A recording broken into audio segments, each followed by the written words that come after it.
J-E-L-L-O.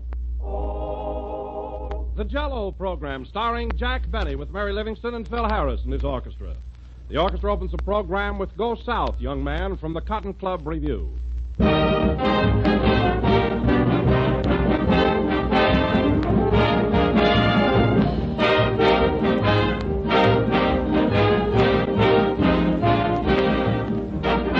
Whether it's a company dinner or just a regular family affair, any meal will be a greater success if it's topped off with a delicious dessert. And no dessert is more delicious or more popular than Jell-O. Jell-O is a grand dessert, easy to prepare, swell to look at, and luscious to taste. Jell-O is crammed with extra-rich fruit flavor, a true fruit goodness that rivals the flavor of fresh, ripe fruit itself. But remember this, there's only one Jell-O, and only Jell-O brings you that special extra-rich fruit flavor. So if you want to top your dinner with a dessert that will be an assured success, serve Jell-O. But be sure you get genuine Jell-O. Don't accept any substitutes. Look for the big red letters on the box. They spell Jell-O.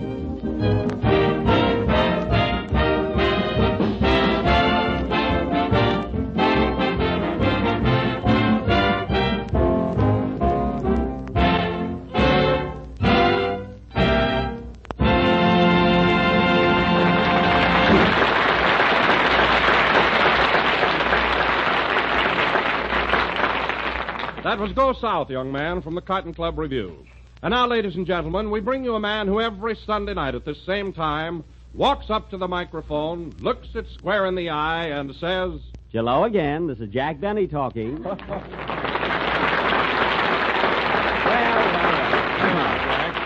Thank you. Well, Don, that was a cute opening. That was a nice introduction. And nice teamwork, too, I thought. You and I certainly work well together, don't we? Oh, yes, we do, Jack. It's remarkable the way we seem to balance each other. What was that, Don? I say it's remarkable the way we balance each other. I think so. Of course, we would have a little trouble on a seesaw. Say, Don, can you imagine the both of us on a seesaw? Me way up in the clouds and you down on the good earth? Gee, it makes me dizzy. Oh, boy. Well, Jack, do you want me to get off? Woo! Don't you dare! My feet are flat enough now. Anyway, Don, we're too old to be playing around on a seesaw. Yeah, let's go over to the sand pile. Oh, let's drop this silly talk. We're getting a little bit goofy. Aren't we all? Hello, Jack. Well, Kenny, of all people, what are you doing here? Oh, I was on my way to the movies and I got lost. Well, you couldn't have got lost in a better place. We can use you here. Yeah. Say, Jack, I want to thank you for inviting me over to your house for Thanksgiving dinner. Oh, that's all right, Kenny. You're always welcome. And I want to thank you, too, Jack, and I also want to congratulate you for cooking that big dinner all by yourself. Oh, it was nothing, Don. I always do that. You may not know this, but I'm considered to be quite a cook. Oh, you are? Oh, for years I've been known as Prudence Benny of Beverly Hills. And my pies. You know, I'm famous for my lemon meringue. Meringue? Why, that's Marengay. Oh, is that the way it's pronounced? Oh, gee, you learn something every day. Huh? Well, so you cooked the Thanksgiving dinner all by yourself, eh, Jack? Yes, Phil, with my very own hands. Why didn't you come? Did you have a previous engagement? No, just a hunch. Oh, well, you missed something. It was a grand meal. We had all the trimmings and everything you wanted to drink. Everything. Gee, everybody else had wine with each course, and you made me drink milk. Well, Kenny, you're too young. Besides, milk is good for you. Milk goes with anything. Doesn't go with my brown suit. Well, the turkey was good, wasn't it? Say, Jack, don't tell me you served that old bird Andy Devine gave you last week. Yes, Phil, and it was all right, wasn't it, Don? Well, it surprised me, Jack. That turkey looked so tough, and yet it turned out so tender. What did you do? I cooked it with a blowtorch. That did it. A blowtorch? That's a fine way to cook a turkey. Why didn't you put it in the oven? I tried to, Phil, but it kept jumping out all the time. I can't understand it either. I put paperweights in the dressing. Oh, hello, Mary. Hello, kitchen mechanic.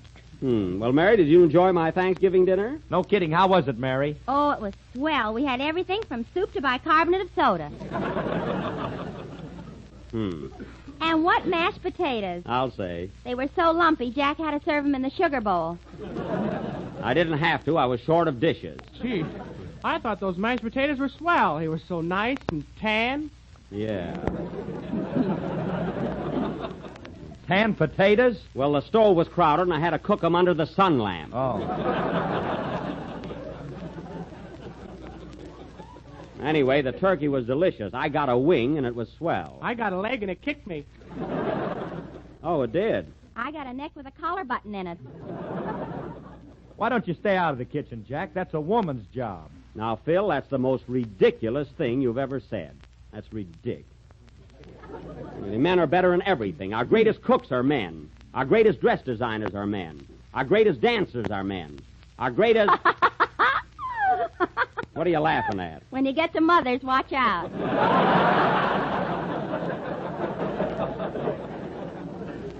Well, the greatest fathers are men. Got that over.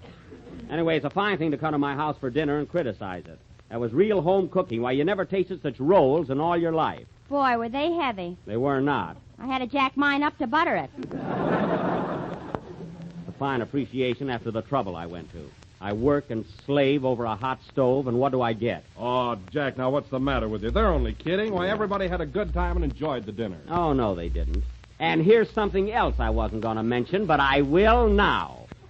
This'll fix you guys. I had 5 people to dinner, and 6 spoons were missing.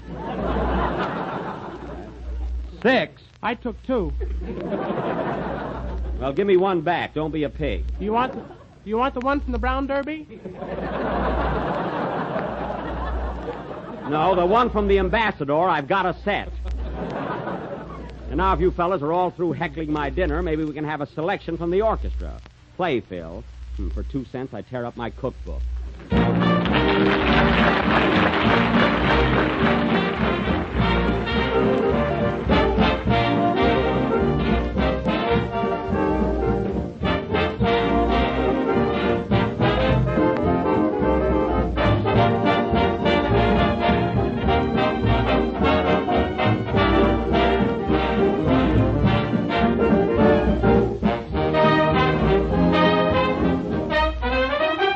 You can stop me from kissing you. You can stop me from cuddling too. You can treat me mean, honey, that's all right. But I'll get even with you tonight, 'cause you can't stop me from dreaming. You can stop me from holding hands. Make me listen to your command. You can say no, no, honey, that's all right. But I'll get even with you tonight, 'cause you can't stop me from dreaming. From 1 o'clock till 9, I'll dream you're mine. I'll steal a kiss, just see what you're going to miss. You can stop me romancing you. You're the boss now, but we're not through. Just turn me down, honey, that's all right, 'cause I'll get even with you tonight, 'cause you can't stop me from dreaming.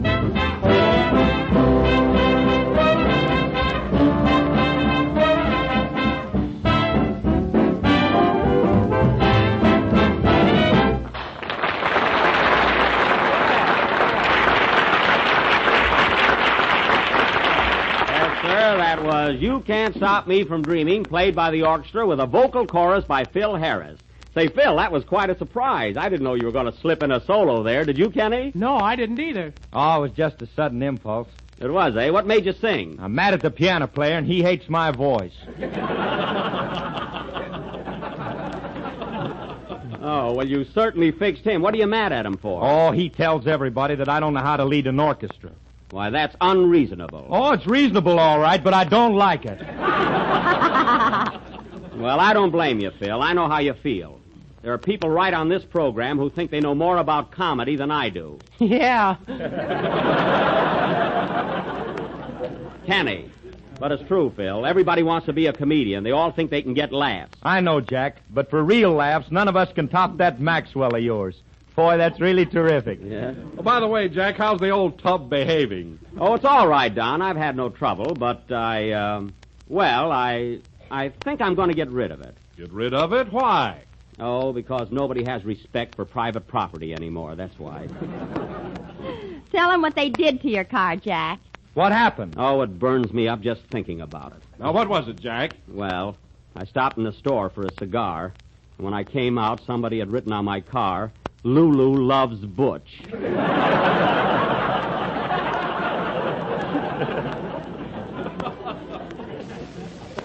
Gee, I was mad. Lulu loves Butch. That's awful. I didn't mind that so much, but I don't even know the people. Well, it's your own fault, Jack. You brought it on yourself when you put that sign on the back of your car. Oh, Sign? Well, what does it say, Mary? Tune in on Jack Benny every Sunday night. well, that's legitimate advertising. And so is this. Ladies and gentlemen, Jell-O is America's favorite dessert. It is economical, easy to make, and comes in 6 delicious flavors. Strawberry, raspberry, cherry, orange, lemon, and lime. What burns me up, why don't Butch and Lulu get their own car? Oh, forget about Butch and Lulu. Well, anyway, I'm going to get rid of it. Did you put that ad in the paper, Mary? Yes, here it is. Oh. For sale or exchange, Maxwell Touring Car. All modern features, including self-starter and one-man top. Excellent view, only 3 blocks from the station. Say, well, what's that got to do with it? My uncle sold a house that way. Oh, I see. Car in first-class condition. Owner satisfied, but could feel better. It's a fine ad, huh? Write, wire, or phone. Jack Benny, care of Lonely Hearts Club, Hollywood. I don't belong to that anymore.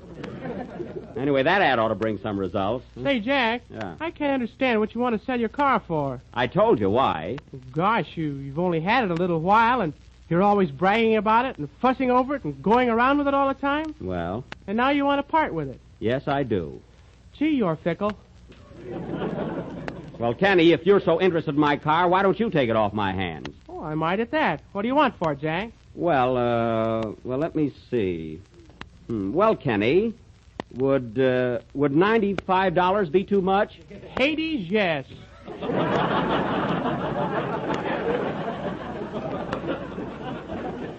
Oh, it would. Well, if you're really interested in my car, maybe I can shave it a little. Oh, don't bother fixing it up. Well, Kenny, I can see that you don't want a car, so forget about it. Well, I'll think it over while I'm singing my song. Yeah, do that. What are you going to sing, Kenny? Moon over Manakura from the picture Hurricane. Well, that's a beautiful number and right up your alley. Oh, wait a minute. Come in. Mr. Benny, Yes. are you the party who had an ad in the paper regarding a Maxwell? Yes, I am. Are you in the market? I was, but I got out just in time. Goodbye. Now, there's a lucky fellow. Sing, Kenny.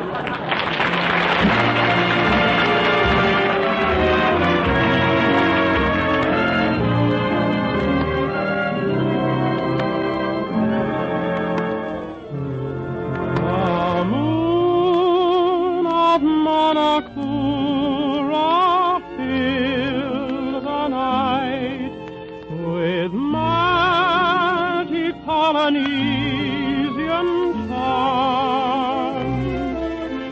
The moon of Manakura came in sight and brought you to my eager arms.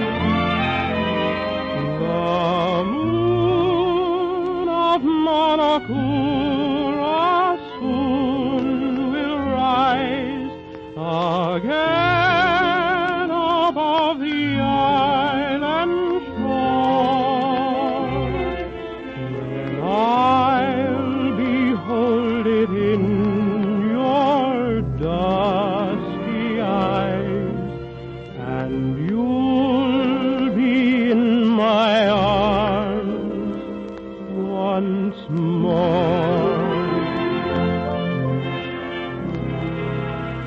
Here we stand once more upon the sand of Manakura, moon enchanted isle. Darling, here we kiss. Do you remember this, the paradise we dreamed a little while? The moon of Manakura soon will rise again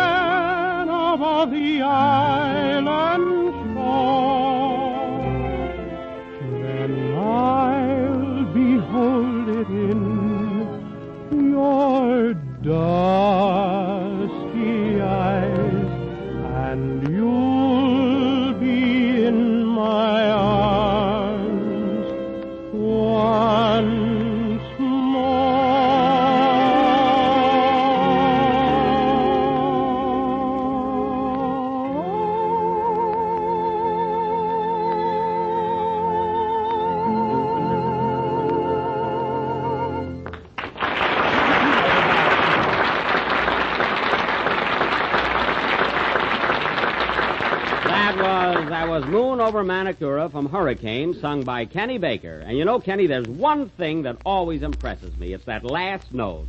Goes on and on. Why do you hold it so long? I never give up a song without a struggle. Oh, well, it's very effective. But, Kenny, in order to keep your voice in such perfect condition, you must do a lot of practicing. I'll say. I sing in a bathtub every morning. Oh. And you know, Jack, I had the most embarrassing thing happen to me once. What was it? I reached for a high note and swallowed the soap. The soap? Ooh, boy, that must have been awful. Yeah, I bubbled for a week. Bubbles Baker. Mary. And now, ladies and gentlemen, for want of something better to do, tonight we are going to offer a play in the form of a nature study.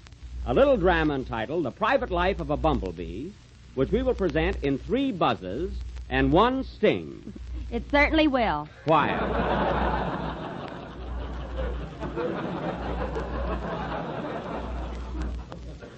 Now, I will play the part of a rosebud. And Don, Kenny, and Phil will be insects as usual. This will go on. There's the phone, Jack. Let it ring. We've got a program to do. Oh. Maybe somebody wants to buy your car. Oh, yes. Give it to me. Hello, Jack Benny talking. Would you like to have a talk? Slapperman. Let me talk to you. It's my nickel. Go ahead. Well, Slap, look. I'm busy right now. Call me back later, will you? Wait a minute. I got a customer for your car. You have? Who is it? My wife's brother. Oh, your brother-in-law. Well, look, Slap, if he's a relative of yours, I'd rather not sell him my car. Go ahead. It'll serve him right. Well, okay, bring him right over. Where are you, Slap? I'm around the corner in the drugstore in my new overcoat and a telephone booth. Are you standing up or sitting down? I don't know. It's dark in here. Well, look, Slap, bring your brother-in-law right up, and if I sell the car, I'll give you a nice commission. Why not? Goodbye. Goodbye. Well, Mary, that ad did get results. Huh? And come in. Hello, Sansa. Slapperman, how did you get here so quick? What quick? I got stuck in the elevator. Say, Jack, I want you to meet my brother-in-law, Anatole Ginsburg. Well, this is a pleasure, Mr. Ginsburg. I'm very, very happy to know you. Hello.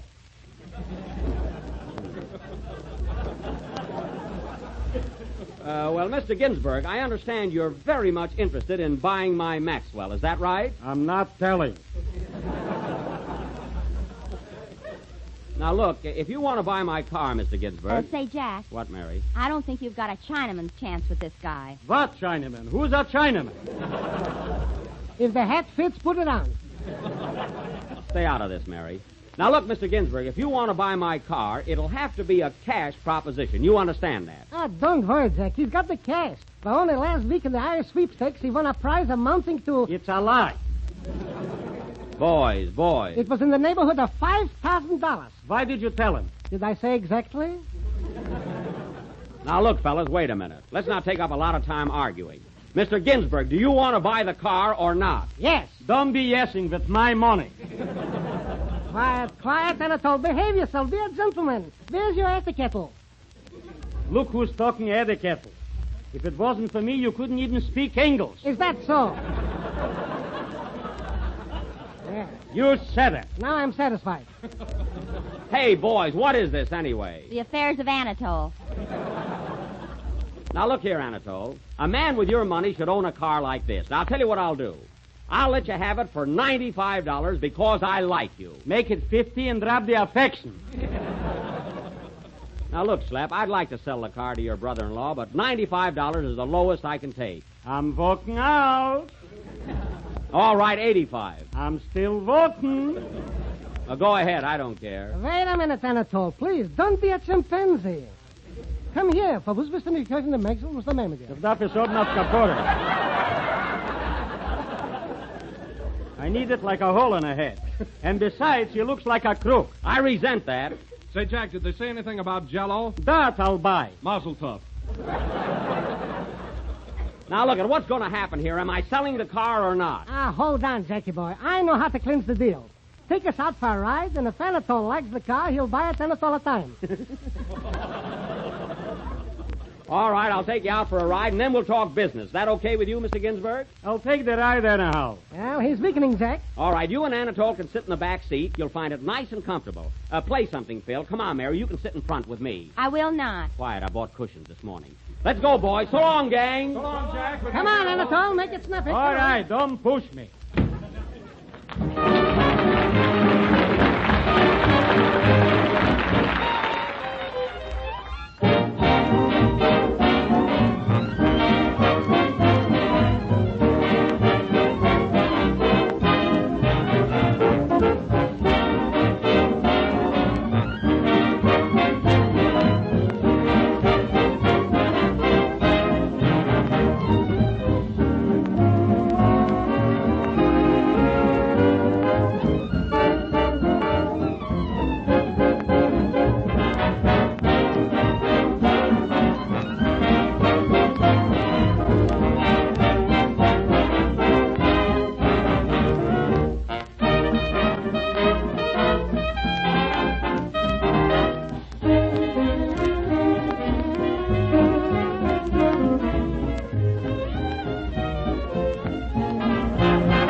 Well, Mary, the car's rolling along pretty good. No trouble so far. We've only gone half a block. Well, is that bad? Say, Mary, turn around and see if the boys are enjoying the ride. Okay. Oh, Jack, I can only see Schlepperman. What? Hey, Schlep, where's Anatole? I'm sitting on him. He wants to jump out. Well, I'll speed her up. You'll see something. Hold on, everybody. Hey, what's that?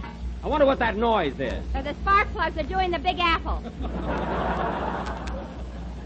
Hey, Anatole, how do you like the way the car runs? Quiet, I'm getting seasick.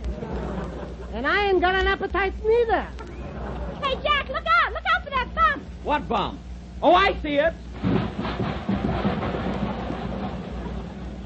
Well, that wasn't so bad, eh, Mary? No, but your friends just left. They did. Hey, Schlep, Anatole, where are you? They fell out. Well, I better go back and get them. Wait a minute, fellas, I'm coming right back. Don't bother, I wouldn't buy it anyhow. I don't blame him. That's a fine thing, Mary. Why didn't you notice that bump sooner? You're driving. I am not. You've got the steering wheel. I didn't before we hit that bump. Well, give it back. You haven't even got a driver's license. Might as well go home now. Better stop at this gas station. That bump knocked the air out of my tires. Me too. Nice landing, Jack. Well, I was going pretty fast there, you know. Good evening, sir. What'll it be? I'd like some nice, fresh air. For breathing or tires? Tires, of course. Okay. Do you want any gasoline? No, He makes his own. I do not. All right, put in 2 gallons, buddy. 2 gallons. Is this car on a diet? Don't get gay, just put it in. Okay, sporty. Where's the gas tank? What? Where's the gas tank? Under the seat. Get up, Mary. Gee, is that the gas tank? Yeah, I've been using it for an ashtray. that's fine. Right here, bud. Hey, Bill, put in 2 gallons. I've got it.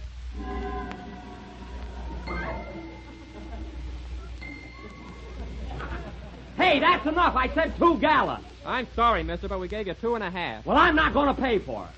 I asked for 2 gallons, and that's what I want. It's only a matter of 8 cents. I don't care what it is. You made the mistake, not me. But, gee, it's only 8 cents. Young man, do you realize that a family in China can live for 2 weeks on 8 cents? So can you. Quiet. Oh, Jack, don't be so tight. I'm not tight. It's not the money. It's the principle of the thing. I'm not going to pay for one more drop than I ordered. All right, I'll match you. Double or nothing. Oh, no, you won't. What do you think I am, a chump? Quiet, Mary.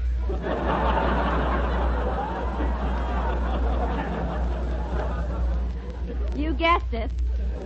All right, buddy, what do I owe you? 2 gallons, that's 32 cents. You want to pay it all now? Yes, and don't be smart. Here you are. Come on, Mary, let's go. Come on.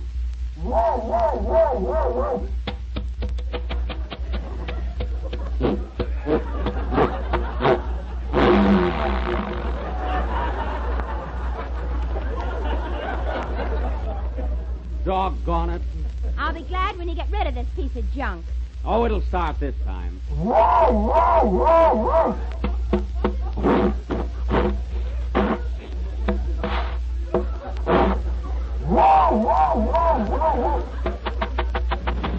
Hey, there she goes. Look out, Jack. You're in reverse. I am. There's a car behind you. Watch out.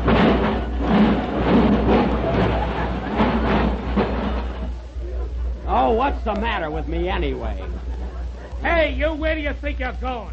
I'm sorry, mister. It was all my Of all fault. that careless dope, say I ought to punch you right in the nose. Hey, you can't say that to Jack. He can, too. Quiet.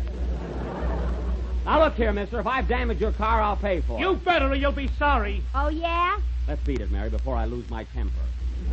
Oh, boy, you were lucky that time. I wasn't scared of him. He didn't upset me. Yeah, then take that cigar out of your ear and let's go. Oh, I was looking for that.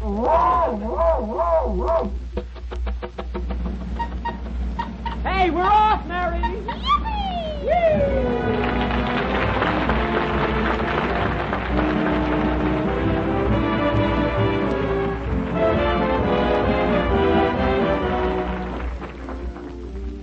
Here's a swell new dessert your family's going to love. It's quick and easy, and it's delicious.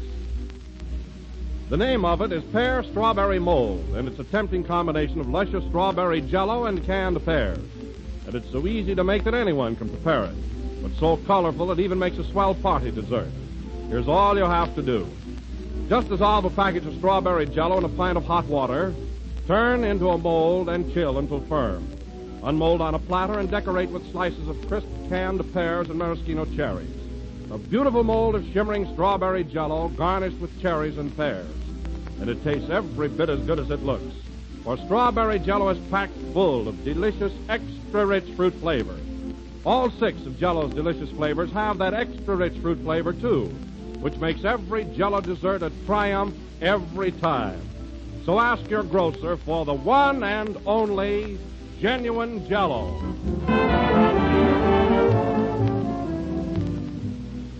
This is the last number of the 9th program in the new Jello series. We're with you again next Sunday night at the same time. Say, Mary, isn't it funny how nice and smooth the car runs when you and I are all alone in it? Huh? Yeah, that's always the way. Yeah. Oh, darn it, another flat. Fix it, Mary. No, it's your turn. That's right. Good night, folks.